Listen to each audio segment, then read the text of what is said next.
טוב. אנחנו מדברים היום על טיפולים בזמן ההיריון, כן או לא? הריון זו לא מחלה. אפשר לעשות טיפולים בהיריון.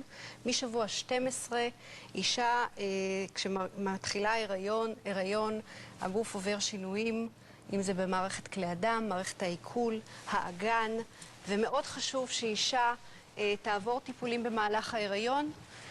יש תופעות מסוימות, הגוף של האישה עובר שינויים. כן. אם זה במערכת השלד, יש כאבי גב, יש בעיות עצירות, יש קושי בנשימה, המערכת ההורמונלית עובדת שעות נוספות בהיריון, ואז אישה מגיעה למצבים של מצבי רוח, שינויים במצבי רוח. בואי תדגימי לנו איזה טיפולים קיימים ולמה הם תורמים. טיפולים של שיאצו עוזרים לכאבי גב, עוזרים לבעיות צוואר, שכמות, נשים בהיריון, הגוף שלהם מותק טיפה קדימה, כן. ואז יש קושי, אם זה בצוואר, אם זה בשכמות, ואישה כשעוברת טיפולים יכולה להפיג את הכאבים, יכולה להפיג את המתח. בעצם את לוחצת... אני עובדת ואני לוחצת ואני משחררת לה את השכמות, ואני משחררת לה את הצוואר, ואני עובדת איתה, מאוד חשוב על נשימות, והתחברות הגוף שלה להיריון.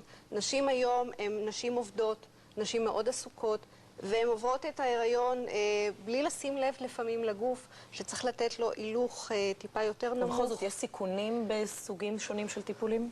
חשוב לציין שאישה שהולכת למטפל חייבת לשאול שאלות. היא חייבת לדעת שהמטפל מוסמך לטפל בנשים בהיריון.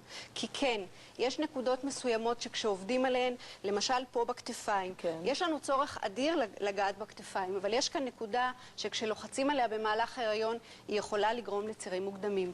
עבודה על החלק הפנימי של הרגל, כן. זו עבודה שאסורה במהלך ההיריון. יש נקודות שאסור. לכן חשוב מאוד, לפני שהולכים למטפל, לשאול שאלות, לא להתבייש.